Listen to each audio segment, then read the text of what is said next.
요즘 제가 이제 해외를 많이 다니는데요. 가면 자 우크라이나 전쟁이 있다. 그다음 가자 사태가 있다. 그다음 우리가 보통적으로 생각하는 것은 그다음은 타이완 해협이 될 것이다 얘기하는데 최근에 와서 상당히 톤이 달라졌어요. 그러니까 미국과 중국 간의 전략적 그 균형을 생각하면은 대만은 오히려 안전하고 오히려 한반도에서 터질 가능성이 많지 않느냐. 이렇게 해서 제가 반론을 펴고 했는데 요즘 돌아가는 거 보면 걱정이 상당히 많아요. 그래서 지금 오늘 제가 생각해 보면 저희 경우는 뭐 김대중 대통령, 노무현 대통령, 문재인 대통령, 새 대통령을 모시고 일을 해봤는데 그때는 그 순간마다 평화의 정말 그 모멘트를 제가 느꼈던 사람이거든요. 2000년 정상회담 갔을 때 특히 김대중 대통령께서 성남 비행장 돌아와서 바로 평화가 가깝고 전쟁은 멀리 있다라고 하는 말씀을 하는데 그 체감을 했었고 그 다음에 노무현 대통령하고 이제 2007년에 평양을 갔을 때도 뭐 거기 고위층 인사들하고 했을 때 평화에 대한 열망, 비핵화에 대한 의지 같은 걸 이끌 수 있었고 특히 2018년 9월 18일 날 그 5.1 경기장에서 그 15만 평양군중 앞에서 우리 문재인 대통령이 어떤 얘기를 했느냐. 오늘 아침에 김정은 위원장하고 회합을 가졌다. 우리 둘은 결국에 한반도에 핵이 없는 한반도를 만들어서 평화를 만들어서 우리 후손들에게 전해주기로 하는 것을 둘이가 합의를 했다. 그러니까 15만 군중이 엄청난 환호성을 보내고 그랬거든요. 그 자리에 또 김정은이 있었어요. 노무현 대통령이 5.1 경기장 갔을 때는 김정일이가 그 자리에 없었어요. 그러나 2018년에는 김정은이가 있었거든요. 그리고 다음날 노동신문에서 그 9.19 공동선언을 아주 일면에서 전면 보도를 했어요. 우리 노무현 대통령 갔을 때는 그런 식으로 보도를 하지 않았어요. 비핵화에 대한 언급이 전혀 없었고. 그러니까 제가 봤을 때는 비핵화가 이루어질 수 있구나, 평화가 가까이 왔구나 하는 걸 느꼈었는데 요즘 생각해 보면은 요즘 돌아가는 걸 보면 상당히 절망적으로 느껴요. 그러니까 뭐 어떻든 저 새 진보 지도자들은 뭐 우리가 얘기할 때 뭐 희망 고문이라고 얘기할 수 있겠죠. 뭐 평화가 가깝고 통일이 가깝다고 생각하는데 결국 이루어지지는 않았지만 요즘 같은 건 절망 고문이에요. 절망 고문은 더 무서운 거거든요. 앞이 안 보이는 거니까. 앞에 보이는 게 전쟁의 가능성밖에 없다라고 하면 우리가 뭐 우리를 질곡시키는 거죠. 그래서 뭐가 그렇게 평화를 좌절시키는가? 우리가 한반도가 당면하고 있는 평화의 적들은 무엇인가라고 하는 걸 좀 생각을 해봤어요. 이게 제가 요거를 제가 느꼈던 것 중에 하나는 칼 파퍼 저기 우리 들어올 때 보면 열린 사회와 그 적들이라고 하는 책 1권, 2권 해서 1권은 플라톤과 유토피아, 2권은 헤겔과 막스 해서 이제 나오는 건데 그 책은 저도 대학교 다닐 때 읽었지만 상당히 사실상 어려운 책이에요. 파퍼가 원래 과학철학자에다가 수학자인데도 불구하고 상당히 사변적으로 쓴 책인데 그 책의 주장은 그거거든요. 왜 지금 나치들이 생겨나가고 스탈린이 생기고 전체주의 국가들이 생기는가? 그 연원을 따져보니까 소크라테스식의 어떤 비판적 변증법을 채택했으면 저런 게 안 생겼을 텐데 플라톤의 이데의 개념이라든가 헤겔의 역사정신이라든가 또 막스의 소위 계급투쟁과 사회주의 건설이라고 하는 요것들의 공통점은 뭐냐? 유토피아가 있다고 보는 거거든요. 근데 유토피아가 있다라고 하는 그런 것들이 결국에 뭘 가져오느냐? 아주 반동적 이성주의를 가져오고 집단적 열광주의를 가져오고 개인의 자유를 억압하는 이런 걸 가져온다고 주장하거든요. 그런 것들이 열린 사회의 적들이라고 하는데 그걸 이렇게 비추어서 보면 우리 평화의 적들이라고 하는 게 첫째는 냉전 자유주의의 망령이 되살아나고 있다. 두 번째로는 오만과 편견 그리고 북한에 대한 과소평가, 과대평가가 동시에 존재하는데 과소평가가 더 심한 것 같다. 공세적 군사 억제론의 함정에 빠짐이라는 적, 한미동맹 중독증, 죄와벌 최대한의 압박 그리고 제재의 허상. 전쟁 피해 불감증, 그리고 전쟁 광들, 이런 식으로 정리를 한번 해봤어요. 그러면 현재 위기 한반도는 뭐 간단히 설명을 드리겠죠. 어렵죠. 근데 이제 윤석열 정부 들어오면서 소위 선제 타격론 얘기가 나오고 삼축체제 나와서 삼축체제 첫 번째가 이제 킬체인인데 킬체인이 북한이 우리에게 공격할 징후가 보이면 우리가 선제적으로 타격한 데는 소위 그게 프리엠션 독트린이라고 선제 공격론이고 그 저변은 예방전쟁의 개념이에요. 그러니까 큰 전쟁을 막기 위해서 예방적인 전쟁을 한다라고 하는 개념이거든요. 그 다음 두 번째가 북한이 미사일 쏘면은 우리가 요격을 시킨 데는 미사일 방어체제. 세 번째, 북한이 미사일 쏘았는데 우리가 요격을 못한다.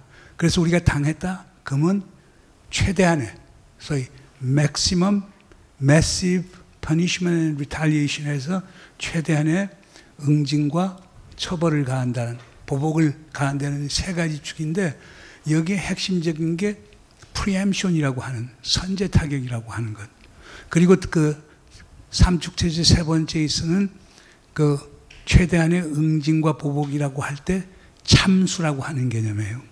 그러니까 우리가 지금 한미 특수전 부대가 참수 작전을 한다라고 하는 게 만약 우리가 당하면은 북의 지도부에 침투해서 북의 지도부를 참수하겠다라고 하는 그런 게 걸려 있는데 여기 이 삼축 체계에서 두 가지 것. 그러니까 선제 타격론과 소위 참수 작전이라고 하는 것이 북한을 상당히 자극하고 있는 거죠. 뭐 그렇게 하면서 또 북한이 이제 핵 능력이 강화가 되니까 미국하고 재래식 억제만 하는 게 아니고 확장 억제를 통해서 미국의 핵 우산을 제도화시킨다. 그래서 Extended Nuclear Deterrence를 한다. 그래서 나토식의 핵 공유는 안 되지만 한미 간의 핵 협의 그룹이라는 걸 만들어서 한국이 재래식 전력과 미국의 핵 전력을 합쳐서 북한에 대한 억지력을 구축하겠다는 게 기본 전략인데 이걸 북한은 상당히 적대적으로 받아들이고 있죠. 그래서 김정은이가 얘기하는 적대적 두 개의 국가론이라고 하는 게 그런 맥락에서 나오는 거예요. 그래서 북한 입장에서는 전통적으로 그랬어요. 우리가 핵무기 가졌지만은 선제적으로 사용하지 않겠다. No first use 정책을 폈었어요. 근데 그걸 포기를 했어요. 우리 안보 생존이 위협을 받는다라고 우리가 인식되면 우리가 선제적으로 핵무기를 사용할 수 있다라고 주장을 하고 있고요. 핵무기 보유를 헌법에다 집어넣었고 그 다음에 전술핵거리를 개발을 해서 북한의 경우 지금 제일 우리가 걱정이 되는 건 이거예요. 북한 그 노동신문도 보고 조선중앙통신을 보면 전술작전 집단이라는 걸 만들어놔요. 그래서 전술작전 집단이라는 게 핵무기를 사용할 수 있는 그런 군부대를 만들어서 그런 군부대 그리고 전술핵무기를 화산 31이라고 하는 건데 우리 개발을 했다. 그리고 전방에 전진 배치했다. 이건 상당히 우리에게 이제 위험이 되는 거죠. 그 다음에 이제 잠수함 발진, 소위 전술무사일, 해일 1과 2라고 하는 것도 시험 발사하고 최근에 완성 군사위성까지도 이제 발사를 했는데 결국 전반적으로 보면은 남과 북 사이에 강대 강으로 나가면서 위기가 증폭이 되고 있고 최근처럼 우리가 전단 보내면 북한에서 오물을 보내고 우리가 지금 확성기 설치해서 방송하게 되면 북에서도 확성기로 대응하게 될 거고 강대 강이 에스컬레이션 확전의 양상으로 가고 있어서 상당히 걱정스러운 대목이 있죠. 그런데 더 큰 문제는 뭐냐면 과거에는 그런 상황이 왔으면은 남북 사이에 통신선이 살아 있었어요.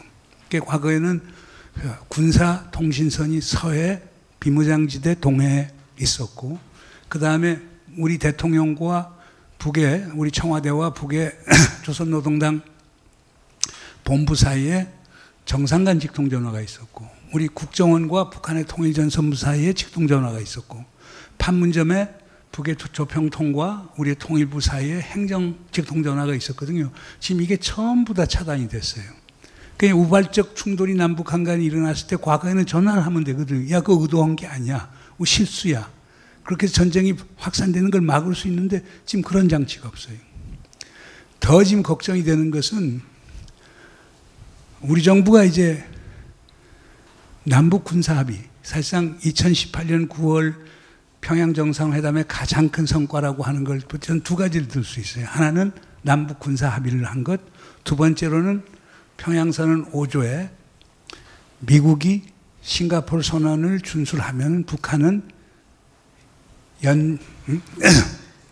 영변의 핵시설을 완전히 영구적으로 폐기하겠다. 저는 그 두 가지를 가장 큰 성과라고 보는데, 그 첫 번째, 군사 합의를 우리가 부분적으로 파기를 했고, 북한이 전면 파기를 했고, 그리고 2주 전에 이제 한국 정부는 국무회의를 통해서 남북 군사 합의를 완전히 무효화를 시켰거든요.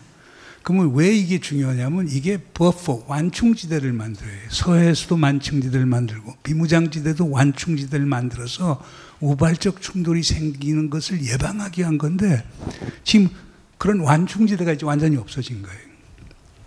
그러니까 어저께도 비무장지대에서 휴전선, 북한 병사 15명 정도가 비무장지대 넘었다라고, 군사분계에서 넘었다라고 하는데, 이런 것들이 빈도수가 많아지게 되다 보면 군사충돌 가능성이 상당히 많아질 거거든요. 그러니까 위기가 더 고조가 되겠죠. 세 번째로는 이제 어떤 게 있느냐면, 전에는 이런 문제가 있으면 내곡동에서 북한을 접촉을 해요. 그래서 마크 외교 채널을 통해서 우리 적당한 선에서 끝내자, 협의하자. 그 박근혜 정부 있었을 때 결국에 목함지대 사건 나올 때도 우리 국정원에서 마크 접촉을 해갖고 그래서 쌍방이 자제를 한 거거든요.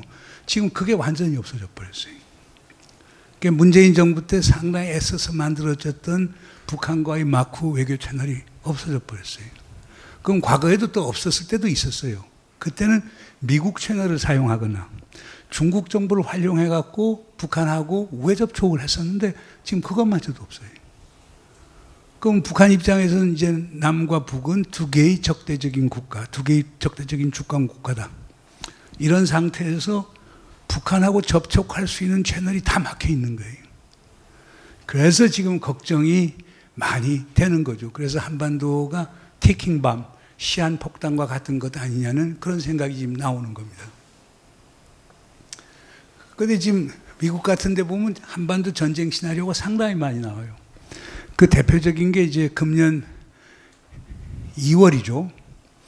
금년 1월 달에 38 로스라고 하는 이제 인터넷 매체가 있는데, 스팀슨 연구소에서 나오는 건데, 거기서 아마 미국에서 북한을 제일 잘하는 사람, 로버트 칼린이라고 하는 사람인데, 시아에서 한 20년, 국무부에서 한 20년 있었던 사람인데, 우리 임동원, 서훈 두 국정원장이 한국에 있는 어떤 북한 분사권보다 더 북한을 잘 아는 사람이 로버트 칼린이라고 하는 사람이에요.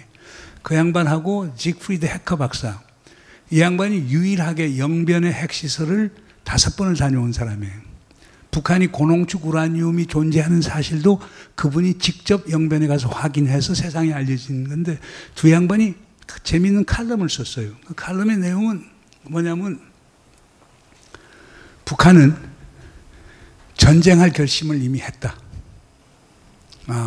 그래서 그 이유는 김일성, 김정일, 김정은 모두 다 지금까지 정책이라는 것은 미국하고 관계 개선을 최우선점을 두었다. 그리고 미국하고 관계만 개선이 되면은 북한 안보를 걱정할 필요 없다는 인식을 가져서 미국에 대해서 최우선점을 뒀는데, 하노이 협상 실패와 더불어서 김정은이 완전히 미국을 접었다. 그리고 소련이라고 하는 신대륙과 러시아라고 하는 신대륙을 발견했다. 이제 북한은 미국에 연연하지 않을 것이고 러시아, 중국하고 관계를 개선하면서 새로운 생존과 번영의 길을 찾을 것이다. 이런 맥락에서 보면은 김정은이는 남측하고 얼마든지 그리고 언제라도 전쟁할 준비가 되어 있다. 이런 얘기를 쭉 했어요. 그런데 그 두 양반이 전문성이 아주 뛰어나기 때문에 그게 미국 사회에 엄청난 파장을 줬죠. 저는 개인적으로 그분들하고 가까운데 그분에 대해서 반론을 썼죠. 제가 2월 1일자에 그 National Interest라고 하는 미국의 이제 외교정책 잡지에다가 이제 글을 써서 난 동의하지 않는다. 그분들 의견을 존중은 하지만 동의하지는 않는다. 북한이 전쟁할 결심을 했다고 난 보지는 않는다. 노동신문이나 조선중앙통신을 보면 김정은의 발언은 모든 게 조건부다. 한국과 미국이 전쟁을 전개하면은 북한이 피할 의사가 하나도 없다. 우리도 전쟁하겠다. 핵무기 사용한 것도 한국과 미국, 특히 미국이 북한에 대해서 선제적으로 핵무기 사용했을 때 우리는 핵무기 사용하겠다. 모든 게 조건절로 돼 있지 김정은이가 전쟁을 먼저 하겠다라고 하는 건 없다. 그런데 김정은이도 이런 얘기를 해요. 우발적 충돌의 가능성을 배제할 수는 없다. 저도 그건 동의한다고 봐요. 그러니까 아까 말씀드린 서해에서 지금 현 정부에서 지금 서해에서 지금 조업 반경을 한 25% 확장을 했거든요. 그러니까 우리 어부들이 조업을 서해에서 많이 하게 되면 북쪽에서 그거에 대해서 분명히 견제를 할 거고 거기서 우발적 충돌이 생길 수도 있고 그 다음 지금처럼 자 전단을 보냈는데 지금까지는 오문으로서 오지만은 만약 북한 친구들이 마음을 바꿔서 보내는 전단을 기관총 갖고 고사포 갖고 쏘는다. 그럼 우리도 그에 반격할 수밖에 없고 그러면 비무장지대에서 전쟁이 더 소위 제한적이지만은 소위 군사적 충돌이 확산될 수밖에 없거든요. 확성기도 마찬가지예요. 지금 확성기 하는데 북쪽도 확성기 하지만은 또 북쪽에서 왜냐면 북쪽 애들 주장이 그거예요. 확성기 선전 효과 하나도 없다 이게. 근데 무슨 북한 군인들이 잠을 못 잔다는 거예요. 그리고 북쪽에 있는 주민들이 특히 이제 비무장지대 가까운 데 있는 주민들이 잠을 못 잔다는 거예요. 그 마찬가지, 우리도 마찬가지예요. 북쪽 똑같이 이제 그 확성기를 이용을 하니까. 근데 확성기 같은데 이제 기관총으로 쏘면은 우린 또 윤석열 대통령이 100배, 1000배로 보복하라고 했으니까 1000배 보복 그렇게 나올 거고. 근데 한미연합전력이 군사력이 훨씬 세단 말이에요. 그럼 북한이 자기들이 열세에 몰린다고 생각하고 한미연합전력이 북에 대한 공세적 태도가 가시화된다라고 하면은 전술에 가깝고 반응할 가능성도 배제할 수 없겠죠. 그렇게 하면 제한적인 재래식 전투가 핵전쟁으로 소위 확산될 가능성도 배제할 수 없겠죠. 근데 또 이제 보면은 여기 저 랜드 보고서나 아틀란틱 카운슬 뭐 미국 내셔널 인텔리전스 이스티메이트라고 해서 내셔널 인텔리전스 카운슬에서 나오는 보고서 최근에 보고서들이 엄청 많이 나와요. 핵전쟁에 대한 시나리오도 나오고 제한전쟁에 대한 시나리오도 나오고 이 아틀란틱 카운슬 보고서 보면 또 이런 얘기를 해요. 2027년부터 2030년 사이에 두 개의 전쟁이 동시병발한다고 봐요. 타이완에서 중국이 타이완 침공을 할 거고 그때 북한이 중국과 더불어서 북쪽에서 남쪽을 향해 군사적 도발을 할 가능성이 있다. 그래서 두 개의 전장이 동시에 나올 수 있다. 그러니까 요즘들 보면 하여간 한반도 전쟁 가능성에 대한 시나리오들이 상당히 많이 나와요. 한국에서는 별로 안 나오는데 특히 미국에서는 상당히 그게 많이 나오고 있어서 그게 걱정되는 부분이죠. 그러나 저 개인적으로는 그렇게 봅니다.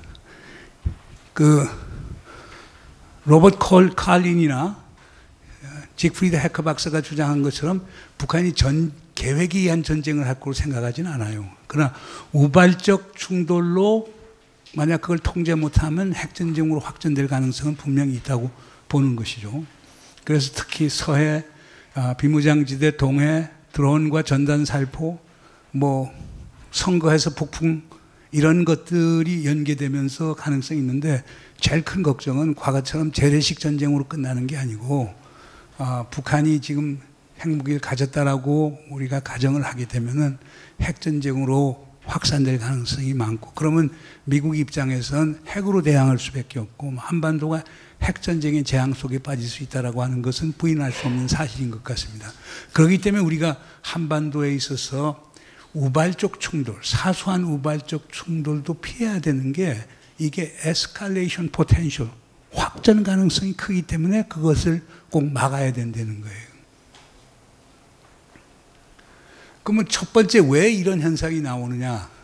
저는 첫 번째 볼 때 윤석열 정부 들어와서 가짜 평화론 얘기하잖아요. 우리 같은 사람을 소위 반국가 세력으로 규정을 하잖아요. 북한하고 평화하겠다라고 하면은 반국가 세력이라고 얘기를 하지 않습니까? 그리고 뭐 가짜 평화론 얘기를 하고 뭐 어저께도 또 그 얘기가 대통령실에서 나왔죠. 결국에 평화는 힘으로 얻는 것이지 대화와 협상을 통해서 얻는 게 아니다라고 하는 게 분명히 나오고, 그래서 요걸 보면은 이런 게 상당히 강해요. 요 저변에는 보면은 그 우리 노재봉 선생께서 그 자유주의 그 서클 비슷하게 만들어서 뉴 라이트 분들이 많이 협의를 하는데, 우리 김용호 통일부 장관도 그 소속이고 한데, 그분들의 담론이 많은 건데, 그 담론이 지금 얘기하는 이 냉전 자유주의 생각들하고 비슷한 것 같아요. 우리가 얘기 잘하는 분들, 결국에 주디스 스칼라라고 유명한 하버드 대학교 사회학자가 있죠. 그분들, 그 다음 아이샤 벨린도 아실 거예요. 영국의 유명한 민주주의 철학자죠. 그 다음에 칼 파퍼, 한나 아렌트, 이런 분들이 전부 다 우리가 아는 건 자유의 표상 아닙니까? 그래서 이 자유민주주의, 자유주의의 대표적인 철학자들인데, 그 제가 여기 언급하는 사뮤엘 면이라고 하는 사람이 쓴 책이 있어요. 이 예일 대학에서 2022년에 나왔는데, 이게 Liberalism Against Itself, 스스로에 반하는 자유주의라고 하는 책을 썼는데, 거기서 재미있는 주장을 해요. 이 사뮤엘 면이 그렇게 나이가 많은 친구 아니에요. 40대 후반 정도 된 친구인데, 이 대표적인 냉전 시대의 대표적인 자유주의자들 하나씩 엄청나게 비판을 해요. 이들은 공통점이 다 뭐냐? 이 사람들이 공통점이 다 유태인이에요. 그리고 다 나치 독일을 피해서 또는 오스트리아를 피해서 영국, 미국으로 망명 가서 살았던 사람들이에요. 이들이 전체주의에 대한 거부감 증오는 대단했어요. 바로 그런 시각에서 봤기 때문에 소련이나 중국 같은 공산주의에 대한 용납을 전혀 못하죠. 북한 김정일, 김일성, 김정일, 김정은 체제에 대한 거부감이 엄청 많죠. 그것이 그분들이 말하는 자유주의예요. 냉전이라고 하는 토대 속에서 큰 자유주의거든요. 그래서 이 사뮤엘 면이라는 사람은 그것 때문에 자유주의가 상당한 손상을 받다는 거죠. 그런 자유주의가 어떤 걸 가져오느냐? 맥카티즘을 가져오지 않았습니까? 소위 엔타이 커뮤니스트 헤제모니즘, 반공 패권주의를 가져오잖아요. 그게 한국 사회에 지금 되살아나지 않습니까? 박정희 전두환 때 해서 사그라졌던 냉전 자유주의가 지금 윤석열 정부에서 되살아나고 있는 거거든요. 그게 빨갱이 개념. 그리고 생각이 다른 사람들을 적으로 간주하는 것. 이게 냉전 자유주의의 대표적인 성격들이거든요. 그래서 여기서 모순을, 가령 칼 파퍼 같은 분이, 이분은 철학자에서 얘기할 때 critical rationalist 또는 critical empiricist에서 비판적 경험주의자, 비판적 합리주의라고 해서 상당히, 이분 주장 아시죠? 그러니까 어떤 진실이 있는데 그 진실이 절대 진실이라면 그건 과학적 진실이 아니다. 그건 형이상학의 도메인에 속한다. 만약 절대 진실이 있다라고 믿으면 그건 과학이 아니라고 해요. 그 모든 진실 명제는 falsify, 위증될 수 있어야 된다 이거죠. 그래서 reputation에서 반증의 논리라고 하는 걸 해서 그걸 민주주의 원칙에도 적응해요. 그래서 플라톤이나 헤겔이나 막스를 비판하는 게, 그들이 주장할 때는 사회주의 같은데 사회주의 이상향 유토피아가 있다고 보는 거죠. 그걸 만들겠다라고 하는데 그 자체가 잘못된다고 보는 거죠. 우리가 사는 사회는 다양한 사람들이 살기 때문에 그들이 갖고 있는 이익이 다르고 갈등이 생겨날 수밖에 없고, 그 갈등을 조금씩 피해 나가는 피스밀 엔지니어링이 민주주의의 본질이라고 봐요. 그렇게 주장하는 분이 전체주의를 비판할 때는 마치 해결과 막사 같은 논리를 펴는 거예요. 그걸 이제 사뮤엘 면은 그게 소위 냉전 자유주의의 허점이라고 보는데, 지금 태극기 부대 나오는 것들 표현해서 가령 민주평통 같은 데는 평화라고 하는 걸 쓰면 지원 안 해줘요. 여러분 다 얘기 들으셨겠지만 우리 NGO들 해서 프로포즈를 낼 때 평화통일 이렇게 하면 지원을 안 해준답니다. 그리고 평화 들어간 모든 행사는 다 지우라고 한다는 얘기를 제가 들었습니다. 지방에 강연을 갔는데, 그게 현실이에요. 그러니까 그러니까 광화문 태극기 부대 뭐 정광훈이 같은 친구가 했다가 현직 대통령이는 문재인 대통령 보고 빨갱이라고 앞에다 대놓고잖아요. 이게 뿡짜작 뿡짝하는 그 인간 해서 아니 현직 대통령을 과거 아니 삼성 장군 출신이 그걸 빨갱이라고 대놓고 얘기를 하지 않습니까? 그리고 자기 그때 그 순간에는 그렇게 해석할 수밖에 없다라고 해서 정당화하고 현 정부에서 그에 대해서 면죄부를 주고 장관까지 국방장관까지 시키고 이게 뭐 대표적인 거죠. 그 거꾸로 가는 역사죠. 그러니까 서북 청년단 같은 거 미화시키는 거 대표적인 거죠. 뭐 육지에 계신 분들은 모르지만 제주에 사는 사람들은 서북 청년단이라고 하면은 경기를 일으키거든요. 근데 그걸 미화시키는 사회거니까 평화와 빨갱이를 동일화시키는 이거는 냉전 자유지구에 보다도 더 큰 역사적 퇴행이라고 얘기를 할 수가 있겠죠. 그러니까 자유의 북진 통일론이 대표적인 거 아닙니까? 우리 윤석열 대통령 3.1절 경축사에서 얘기한 게 평화라는 평자 하나도 안 들어갑니다. 자유의 확산을 통한 북한의 변화 그리고 통일을 이루는 것. 그러니까 얘는 이승만식 북진 통일인데 자유를 기반으로 한 북진 통일이죠. 흡수 통일이죠. 그런데 아주 폭력적인 흡수 통일이죠. 이런 것들이 제가 볼 때는 평화의 적이 아닌가 하는 생각을 해봅니다. 두 번째 적은요, 오만과 편견, 적대적 대북관, 전략적 공감의 상실. 이건 뭐 내용이 너무 많긴 한데요. 한번 대표적인 이거예요. 윤석열 대통령이 북한, 에티오피아 같은 나라라고 했어요. 네? 에티오피아가 핵무기 갖고 있어요. 첩보위성 띄웁니까? 네? 그리고 모든 형태의 탄도미사일과 순항미사일 갖고 있습니까? 북한의 과학기술 발전 상당히 앞서갔고 엄청나게 전체주의 국가인데 엄청나게 조직화된 전체주의 국가거든요. 우리가 북한을 과대평가해서는 안 되지만 과소평가는 더더욱 금물이에요. 특히 국가안보 관련해서는. 이런 게 대표적인 거죠. 그 다음에 이제 현 정부가 갖고 있는 논리는 제가 쭉 뭐 개인적으로는 현 정부에 있는 친구들이 다 아는 친구지만은 현 정부 시구 출범에서는 만난 적이 없는데 그 친구들이 얘기하는 것을 취합을 해보면 이거예요. 북한은 기본적으로 약한 나라이다. 한국이 미국과 더불어서 북한에 대해서 강력한 군사적 억제 정책을 펴고 최대한의 압박을 통해서 북한에 제재를 가하면 북한이 황복을 하거나 서렌더 아니면 북한 체제가 붕괴될 것이다. 그러면 우리가 북한을 접수하면 된다. 이런 논리가 쫙 깔려져 있는 것 같아요. 저는 이게 오만이고 무지라고 보는 거거든요.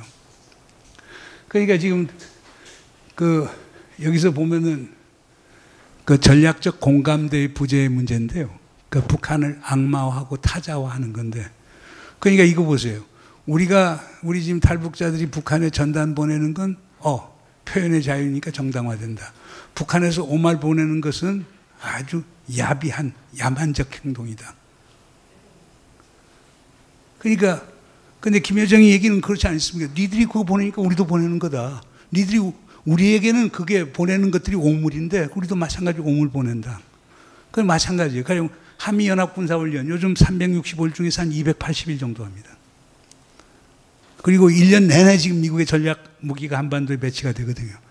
그러니까 북한 아이들은 항상 겁먹는 게 한미연합 군사 기동훈련을 하다가 북을 칠 수도 있다라고 하는 강박관념 때문에 그 북에서는 그거에 대한 대응훈련을 안 할 수밖에 없거든요. 근데 그걸 하려고 하면 기름도 없고 모자라니까 결국 하는 게 자기들이 갖고 있는 탄도미사일 시험 발사하고 순항미사일 시험 발사하고 이런 것들이거든요. 그런데 남의 하는 것은 남에서 하는 것은 선한 양이 하는 거니까 우리는 허용이 되고 북한은 악마니까 그렇게 하는 게 도발이고 유엔 안보리 제재 결의안 위반이라고 이렇게 나오는 거거든요. 그러니까 이런 식의 인식을 갖고 북한하고 대화할 수 있고 협상할 수 있는가라고 하는 문제제기가 나오는 거죠. 그러니까 북의 그 스트래티직 엠패시라고 해서 북한에 되게 역지사지의 문제예요. 그렇다고 뭐 북한하고 공감하고 동감해서 같이 가자는 건 아니고요. 분명히 우리가 소위 옳고 그름에 대한 판단은 분명하지만 북한이 생각하는 게 어떤 맥락에서 나오는 거에 대한 주목은 할 수가 있어야 된다고 보는 거죠. 그래야 오해도 적어지고 갈등의 여지가 줄어드는데 우리 일방적으로 재단을 하는 거죠. 이런 것도 상당히 큰 문제라고 봅니다. 그 다음에 이제 인지 실패라고 하는 거는 제가 볼 때는 이렇습니다. 그러니까 우리는 미국이 또 밀어주고 있고 한국 경제력이 북한 경제력이 거의 50배 아닙니까? 그리고 군사비도 우리가 10배 이상을 쓰고 있고 강한 건 좋은데 우리가 구조적으로 약하다는 생각은 못하는 것 같아요. DMZ에서 54km 이내에 2,500만 명의 우리 국민들이 살고 있습니다. 이번 북한에서 오물풍선 보내는 게 여실히 보여주는 거거든요. 북에서 랜덤하게 보낸 풍선이 용산에도 떨어지고 압구정동에 떨어지고 우리가 캐치를 못하지 않습니까? 그러니까 많은 분들이 걱정하듯이 거기에다 생화학 무기라도 실어서 보내면은 돈 하나도 안 들이고 얼마나 많은 희생자를 가져오겠어요. 북한이 오발한 것처럼 해주 그쪽에서 한 발 딱 쏘아갖고 그 포탄이 인천공항 활주로에 떨어진다고 보세요. 인명살상은 하나도 없어요. 그러면 인천공항 일주일 동안 닫는다고 생각해 보세요. 한국 경제에 미치는 영향이 얼마나 크겠습니까? 아니 북한에서 오발로 실수로 해서 쏘았는데 SK 저유시설이 있지 않습니까? 저희 영종도 남쪽으로 보면 섬에도 보면 큰 석유 저장 시설이 있지 않습니까? 사람은 안 죽거든요. 그런데 터져서 저유시설 터진다고 보세요. 우리에 주는 충격파는 너무나 크잖아요. 그러니까 이게 무슨 얘기냐면은 위협의 비대칭. 북한은 제가 여러 번 가봤습니다만 개성서 평양까지 가는데요. 개성 빼놓고 사리원까지는 텅텅 비었어요. 그게 중요한 산업시설, 공업시설은 전부 다 함경도 이쪽 해서 또는 자강, 양강도 쪽에 군수산업해서 전부 다 북쪽으로 있어요. 평양은 완전히 요새화되어 있어요. 평양에서 한번 지하철 타보세요. 100m 내려가요. 왜냐하면 평양의 지하철이 큐바 미사일 위기가 난 후에도 건설이 됐거든요. 핵전쟁이 일어날 거라고 생각해서 지하 깊숙이 봤거든요.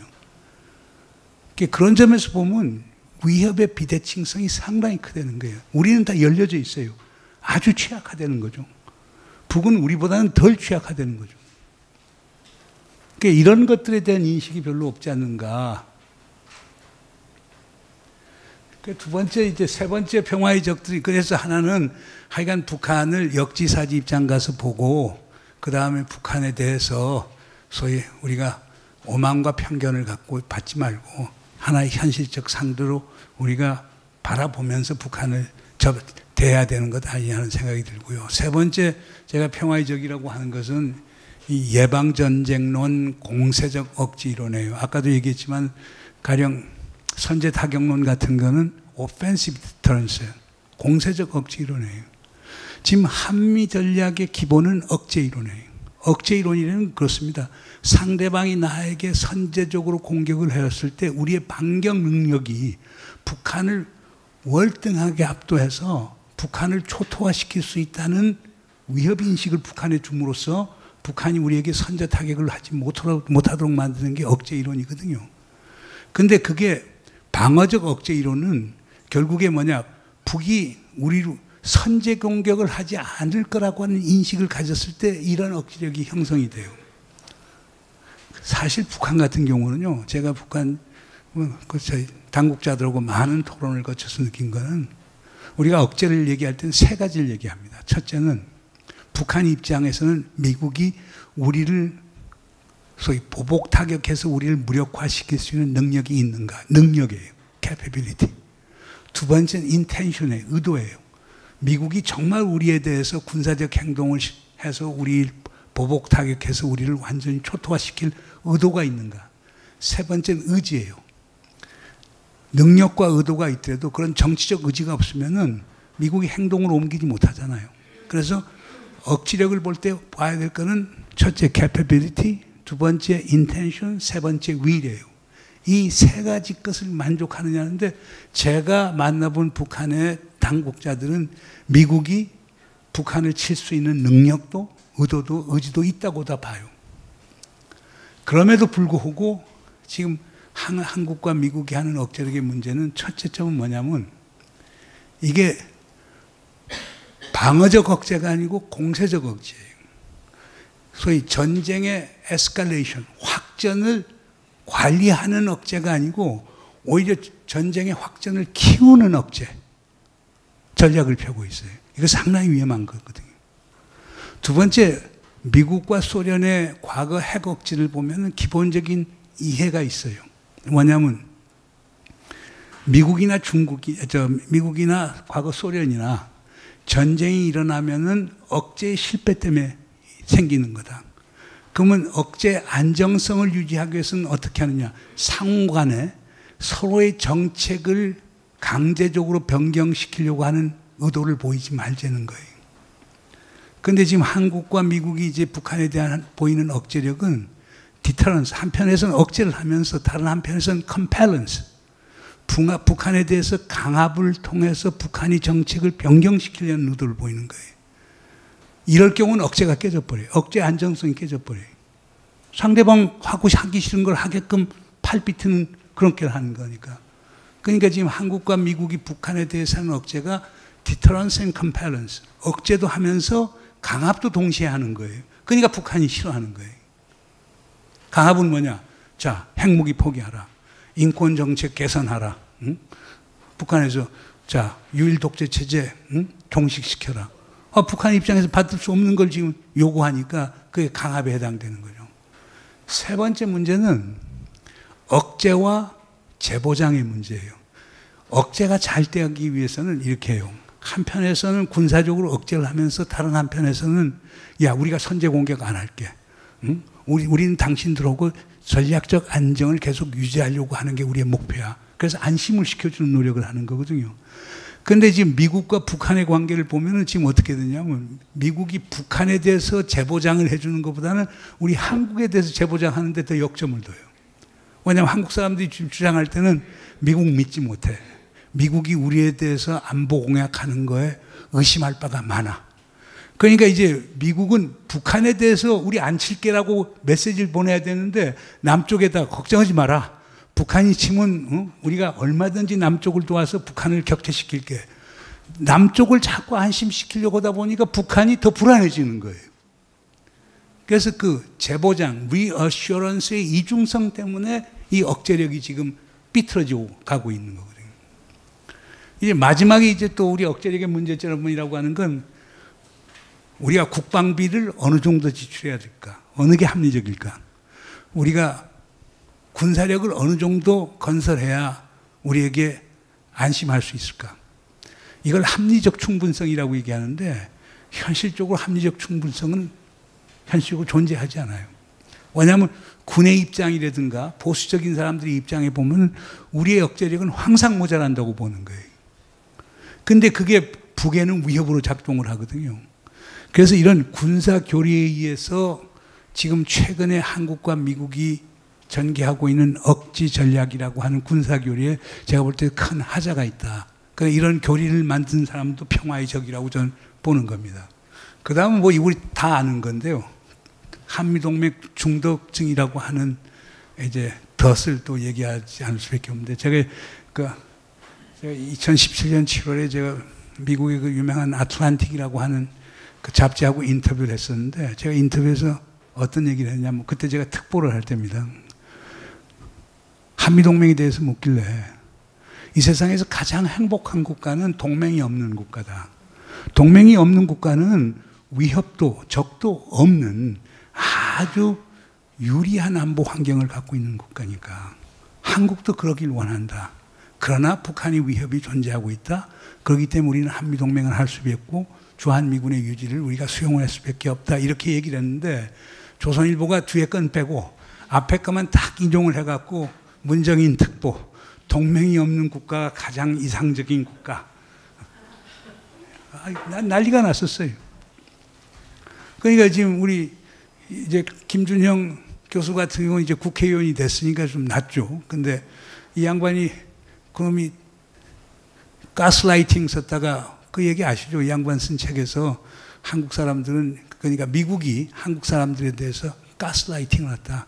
그래서 완전 한국 사람들은, 한국의 특히 엘리트들은 미국의 사실상 심리적 노예와 같다는 얘기를 했다가 한 2, 3년, 그때 이제 국립외교원장 할 때 그걸 썼으니까 더욱 그럴 거예요. 그러니까 보수 언론에 설 것 없이 엄청나게 비판을 하고 그랬었죠. 그러니까 이제 여기서 보면은 그 동맹이 우리 동맹이 사실상 한반도의 전쟁을 억제한 건 분명한 사실이에요. 그러나 이제 그런 빛도 있지만 그림자도 상당히 많다는 거죠. 근데 지금 윤석열 정부처럼 미국에 올인하는 경우는 문제가 있지 않느냐. 윤석열 정부가 얘기하는 건 한미동맹은 가치동맹이다. 그러니까 소위 민주주의와 인권이라고 하는 공동의 가치를 유지하는 동맹이다. 두 번째는 전략동맹이다. 한미동맹은 단순히 북한에 대한 위협을 다루는 동맹이 아니고 동북아, 인도, 태평양 지역 전 세계를 다루는 동맹이고, 이 맥락하에서 한미동맹은 나토하고 협력을 해야 된다 얘기를 하는 거고, 세 번째로는 포괄동맹이다.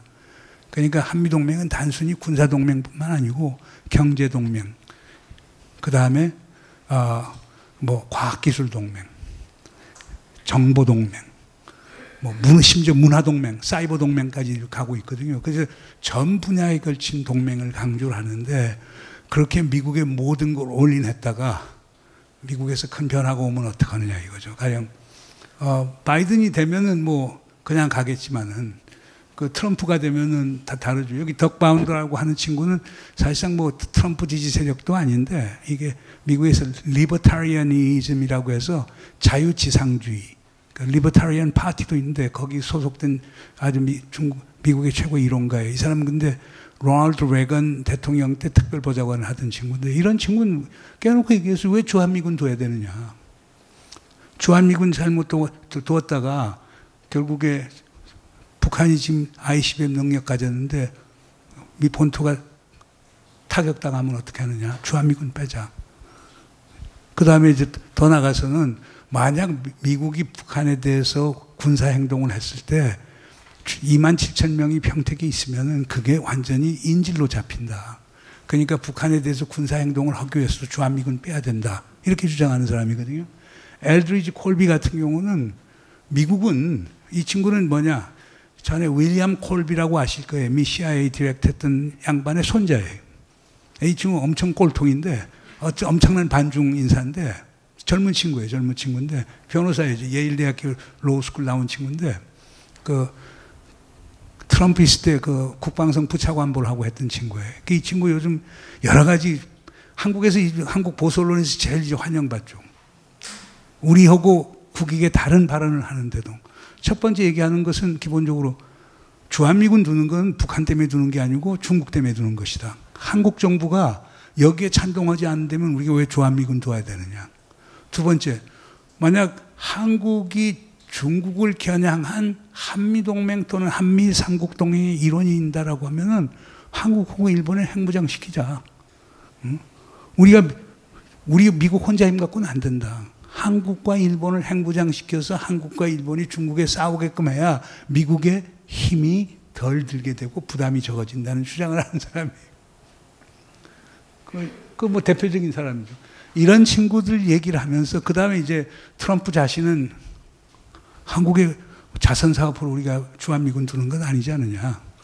근데 우리 한국에서 얻을 수 있는 전략적 이익이 뭐냐? 별로 없다. 그러면 주한미군 두는데 돈 내라.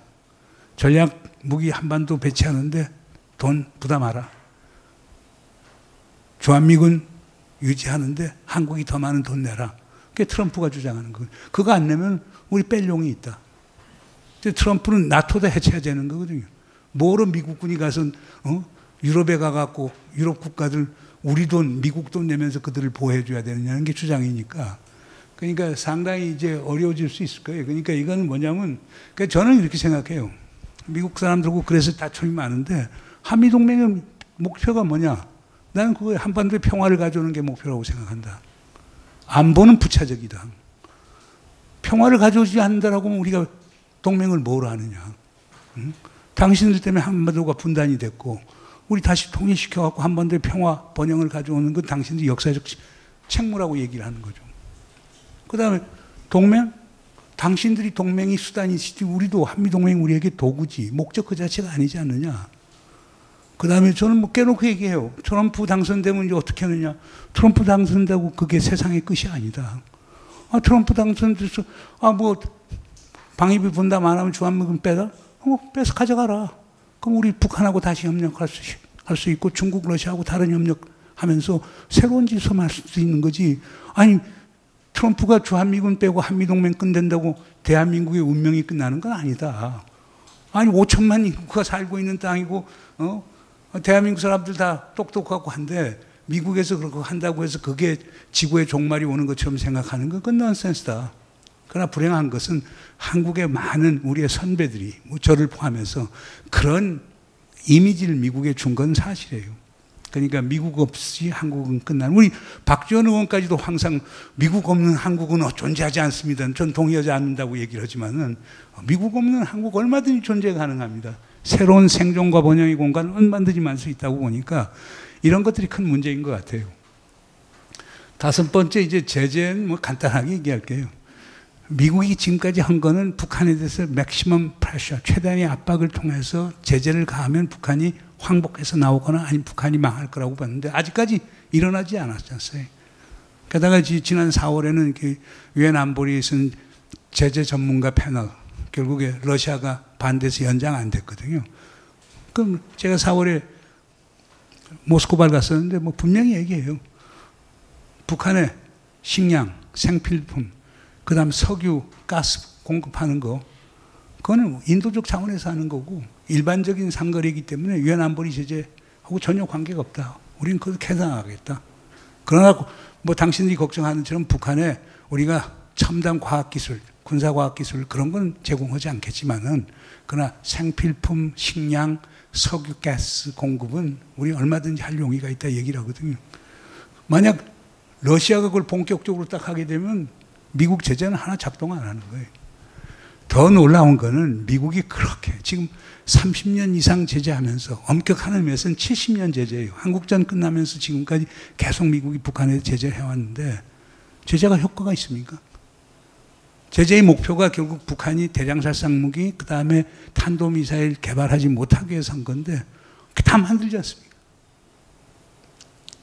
그러니까 여기에 깔려져 있는 거는 미국이 계속 북한에 대해서 가는 거죠. 뭐 윤석열 정부도 비슷할 거예요. Crime and punishment예요. 죄와 벌이에요. 북한은 죄를 지었다? 그러니까 벌을 받아야 된다. 북한은 우리가 왜 죄를 지었어? 응? 우리가 우리의 생존을 위해서 핵 미사일 개발하는 게 왜 그게 죄야? 유엔 안보리 제재. 유엔 안보리라고 하는 게 누가 조정을 해? 미국이 조정하는 거지. 응?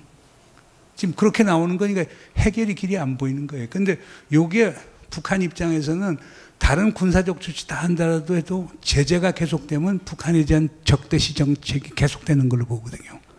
그렇게 되면 북한하고 대화 협상은 상당히 힘들어질 거예요. 그러니까 제재 만능주의자들도 결국에 평화의 적이라고 저는 보는 거죠. 전장 피해 불감증 아까 얘기를 했죠. 그러니까 현 정부는 모르겠어요. 이게 지금 용산에 있는 분들이 군대 안 갔다 온 분들이 많이 있어서 그런지는 모르지만은 전쟁을 너무 쉽게 생각하는 것 같아요. 저는 사실 중동 연구를 오래 하고 해서 전쟁의 폐해를 많이 봤던 사람인데 전쟁은요 예방이 최고입니다. 일단 벌어진 전쟁은 전쟁 자체가 희생자를 가져오고 희생자는 바로 기억을 집단 기억을 가져오고 집단 기억은 보복을 가져오고 보복은 악순환을 가져오거든요. 그렇기 때문에 전쟁은 어떤 수이 있다도 막아야 됩니다. 적은 전쟁, 큰 전쟁이 없습니다. 어떤 전쟁이 일어나서 많은 살상자가 생기면 살상자의 친척, 공동체 이론들 전부 다 전쟁 상대방에 대한 적대의식을 갖게 되고 집단의식, 게슈탈트로 이게 남아서 그럼 보복이 생길 수밖에 없고 그건 끊을 수 없어요. 지금 아랍 이스라엘 분쟁도 마찬가지예요. 가자 사태도. 지금 미국 이스라엘이 100번 해서 가자의 한마스를 없앤다. 한마스 절대 없어지지 않아요. 그 어린아이들 다 그 생생한 기억 속에 남아있어요. 100년, 1000년을 가더라도 이스라엘에 대한 보복을 생각할 거예요. 그걸 이긴다라고 하는 나타냐고 생각 자체가 기본적으로 문제가 있는 거예요. 지금 한국도 똑같은 거예요. 자꾸, 그건 이재명 대표 얘기가 100번 맞아요. 전쟁에서 승자는 없어요. 다 패자들만 있을 뿐이지. 그런데 지금 현 정부가 생각하는 건 우리가 이제 평화를 얘기할 때 뭐 칼타고식 평화가 있고 비엔나식 평화가 있다고 해요. 칼타고식 평화라고 하는 건 소위 케인즈라는 사람이 이제 그걸 소위 보편화시킨 건데, 칼타고가 그렇지 않습니까? 하니발 장군이 있고 했었을 때 로마가 쫓아가서 퓨니과에서 칼타고를 결국 처음에는 로마가 졌다가 결국 반격을 하잖아요. 그래서 지금이 튜니시아까지 쫓아가 갖고 완전히 칼타고를 초토화시키는데 어느 정도 하면 농토를 쓰지 못하도록 전부 다 기름을 뿌렸어요. 그래서 완전히 패배시켰거든요. 사람들 무자비하게 죽이고. 그걸 승리라고 얘기하고 그걸 통해서 얻은 평화를 평화라고 얘기하거든요. 그러니까 케인즈가 얘기한 건 1차 세계대전 얘기를 들어요. 2차 세계대전 당시 이제 베르샤에서 전쟁이 끝나고 연합군이 승리로 나오면서 이제 평화협상을 하는 거거든요. 거기 이제 제일 큰 쟁점이 패전국인 독일이 어느 정도까지 전쟁 배상금을 줘야 되느냐. 당시 프랑스 대통령, 포앙카레 대통령 같은 경우는 최단의 배상금을 요구를 해요. 그때 케인즈가 영국 대표단 1호였어요. 그 사람이 경제학자고 그러니까 반대다. 지금 그 정도의 배상금 요구는 독일 경제를 완전 말살시키는 것이다. 독일 경제가 말살되면 유럽 경제가 어려워진다. 그러면 경제가 어려워지면 전쟁이 다시 생긴다. 엄청나게 반대를 해요. 그러면서 지금 프랑스 정부가 요구하는 평화는 칼타고식 평화라고 얘기를 해요. 그래서 칼타고식 평화가 나오는 거예요. 근데 놀랍게도 케인즈 예측은 맞아떨어진 거예요. 엄청난 전쟁 배상금 요구가 당시 바이말 공화국의 인플레이션을 가져오고 실업을 가져오고 경제가 흔들리니까 히틀러, 나치 같은 조직이 일어나면서 1932년에 결국 히틀러가 독일을 다 먹는 거예요. 국가사회주의가 먹으면서 2차 세계대전이 씨앗이 이제 뿌려지게 된 거거든요. 그런 점에서 이런 지금 현 정부가 하는 평화관, 칼타고식 평화관이라고 하는 게 글쎄요. 저는 아까도 얘기했지만은 위협의 비대칭성을 생각했을 때 우리가 생각하는 것보다 훨씬 더 많은 피해가 온다는 거죠. 그래서 기억나는 게 1994년에 왜 윌리엄 페리가 영변에 대해서 서지컬 스트라이크, 외과적 타격을 하려고 그랬었거든요. 근데 하기 전에 게리 럭 주한미군 사령관 보고 그러면 만약 우리가 선제 타격을 했을 때 그거에 따른 인명피해가 얼마나 되느냐. 게리 럭이 갖고 온 게 개전 초기, 개전 20일 이내에 60만 명 정도의 군인과 민간인 사망자들이 생길 것이다. 그래서 페리 장관이 메모에도 회고록에도 그렇게 썼지만 저한테 개인적으로도 그 보고서를 딱 보고 자기가 영변에 대해서 소위 외과적 타격하는 것을 중단하게 됐다. 부수적 피해가 너무 크다. 민주주의 사회에서 개인 하나의 생명이 얼마나 중요합니까? 근데 현 정부가 지금 하는 건 정말 이해하기가 어려워요. 신원식 같은 그런 사고, 윤석열 같은 그런 사고가 민주주의 하에서 가능한 사고일까요? 민주주의 사회에서 개인 한 명은 우주예요. 너무 지금 쉽게 생각하는 거죠. 난 그것도 평화의 적이라고 생각합니다. 뭐 전쟁 광들은 얘기 하나도 다 알겠죠. 뭐 지금 전쟁 불사랑 표방하는 대통령과 측근들, 거기에 편승하는 집권당, 그다음 뭐 군부 집단 이렇게 오고 에어 크로우라고 하는 사람이 누구냐면요. 1907년에 양반이 영국 외무성의 심의관이었어요. 그때 이제 빌헬름 2세의 독일이 1870년 비스마르크가 독일 통일을 하지 않습니까? 30년 이내에 독일이 엄청난 속도로 세지기 시작해요. 그래서 1900년도 딱 되면은 조선 및 철강 생산량이 독일이 조선 및 철강 생산량이 영국의 조선 및 철강 생산량을 능가하기 시작해요. 그러니까 이제 영국 쪽에서는 엄청나게 거기에 소위 주목을 하게 되는 거죠. 그래서 에어크라우라고 하는 외교관을 독일에 보내요. 이 사람은 뭐냐면 아버지는 영국 외교관이고 어머니는 독일 여자예요. 독일을 완벽하게 하는 사람이에요. 이 양반을 이제 그 독일에 보내서 보고서를 쓰라고 해요. 그게 유명한 크로우 보고서예요. 그 크로우 보고서에 따르면은 빌헬름 2세의 희망은, 구상은 뭐냐? 우선 독일이 엄청난 국력을 이용해서 1차적으로는 유럽을 통일해서 유럽에서 패권을 구축하고 그와 동시에 바로 영국에 대한 세계적 패권 도전을 할 것이다. 그러니까 이걸 사전에 막아야 된다, 이렇게 주장을 한 거예요.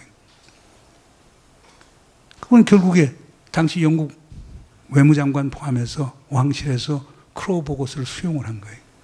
그래서 바로 프랑스, 러시아하고 같이 트리플 앙탄테라고 하는 삼국 동맹을 맺고 그러면서 독일을 옥죄우기 시작하죠.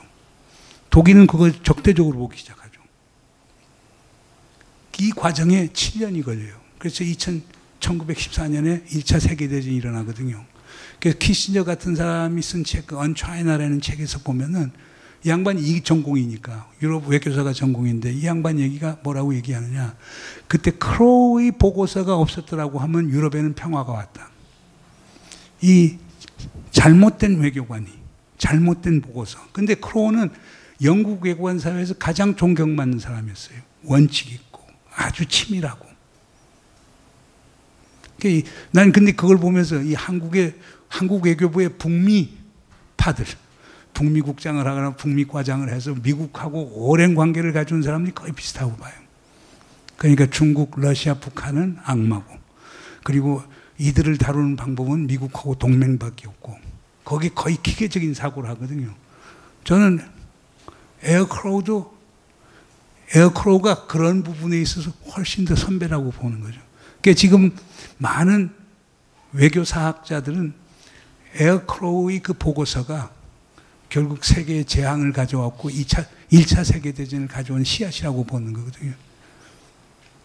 지금 보세요. 뭐 우리 문재인 노무현 정부 때 외무부에 고위직 하던 사람들이 지금 와서 전쟁 불사를 읽어놨고, 때려잡자 북한, 자유의 북진 통일, 거기에 선봉을 서고 있거든요.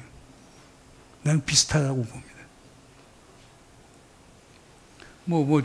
조중동부터 시작해서 성우의 제한군인의 한미동맹협회, 이런 것들 해서 또 자율총연맹, 태극기 부대 할 것 없이, 그 다음에 이제 잘 걱정인 거는 기울어진 운동장이에요. 요즘 제가 얼마 전에 저 NK 뉴스라고 하는데 인터뷰하면서 한국의 평화 통일 세력들이 어떡하냐. 그래서 endangered species, 천년기념일이 되고 있다. 천년기념물이 되고 있다. 뭐냐면 요즘 지금 이런 강연 듣고 있는 분들 별로 안 됩니다. 요즘 전부 다 동맹, 한미동맹에 오서 힘에 의한 통일, 힘에 의한 평화, 전부 다 패러다임 바뀌고 있고 지금 기울어진 운동장이 돼갖고 평화를 생각하는 분들이 힘이 점점 약해가고 있죠. 그 다음에 여기에는 미국의 CSI, 헤리테이지, 허드슨, 한미동맹협회, 아시아그룹이라는 컨설팅 폼, 이런 부대들이 한국의 또 보수하고 연계가 되면서 Transnational Conservative Coalition, 초국가적인 보수 연합을 구축하고 있는데 이런 사람들도 난 평화의 적이라고 생각이 됩니다. 그러니까 어떻게 해야 될 것인가? 저는 다른 거 다 빼놓고 우선 억측과 독단, 그러니까 억측을 영어로는 컨젝처라고 하고 독단을 도그마, 그리스 말로 독사라고 하는데 저는 지금 한국의 보수적인 분들에는 억측과 독단이 너무 세다고 봐요. 우선 이걸 극복해야 되는 게 있고, 두 번째는 역지사지가 없는 거예요. 북한의 입장을 북한의 내재적 접근을 하려는 건 아니에요. 그러니까 북한의 입장에서 북한이 왜 그런 생각을 하냐라고 하는 이 생각만 하더라도 우리가 훨씬 대화의 길로 갈 수 있는 것 아니냐. 그런데 그게 없어요. 그 다음 실사구시, 실용적 접근이 상당히 필요하다고 봅니다. 지금 북한 지금 핵무기 가졌다고 지금 주장을 하고 현실적으로 입증이 되는 거란 말이에요. 최근에 와서는 북한이 핵무기 100개까지도 갖고 있다고 얘기를 하고, 그 다음에 단거리, 중거리, 중장거리, 그 다음 대륙간 탄도미사일 다 갖고 있고, 잠수함 발진 탄도미사일 갖고 있고, 지금 그 현실이란 말이에요.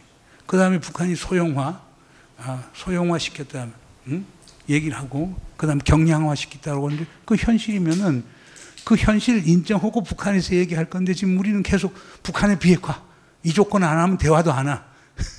그리고 북한이 비핵화를 보이면은 우리가 경제적 지원을 해주고, 그게 씨알도 먹히지 않는 프로포즈를 갖고, 그러니까 미국에서는 그래도 바이든 행정부에서는 최근에 중간 단계라는 걸 얘기했거든요.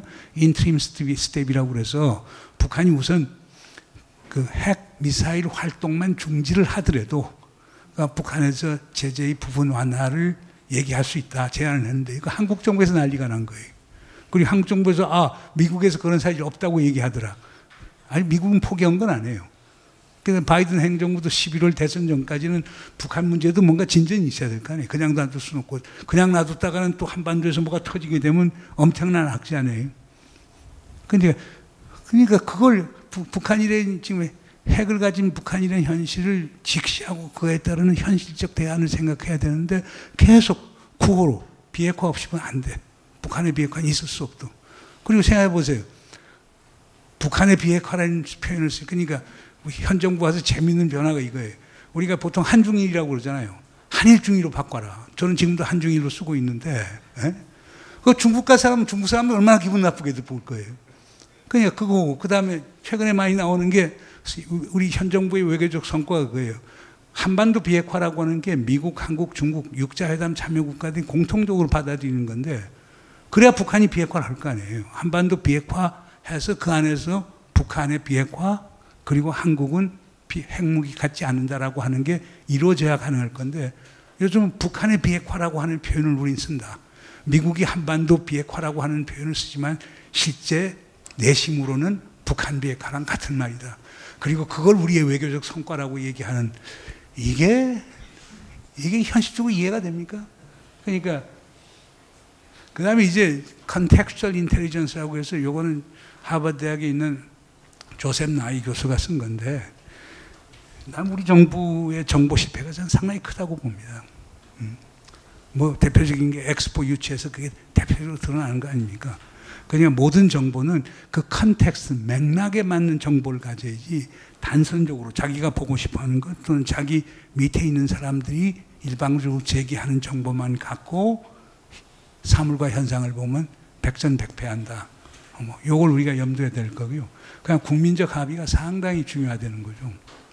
그건 말씀 안 드려도 알 거고. 마지막으로 아까 칼타고형 대 비엔나형인데 그 키신저 박사가 쓴 책이 있어요. 그게 그 회복된 세계라고 한국말로도 번역이 됐는데 이 양반이 쓴 그 책이 하버드대학 박사학위 논문이에요. 57년도에 나온 책인데 그걸 우리 외무부에 지금 태국 대사는 박용호 대사가 번역을 한 건데 번역을 참 잘했어요. 근데 그 책을 읽다 보면 재미있어요. 그 비엔나 체제라는 건 여러분 아시죠?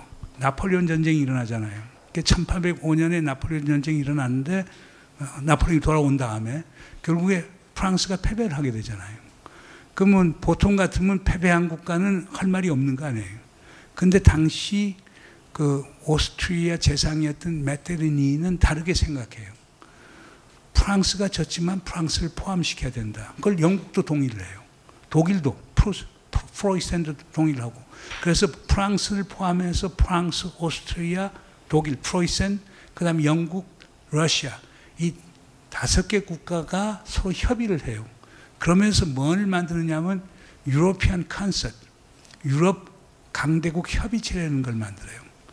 그 패전한 프랑스를 거기에 포함을 시켜서 서로 우리가 이러이러한 규범과 원칙을 만들어서 이걸 준하는 그런 질서를 만들어 나가자 거기 합의를 했어요.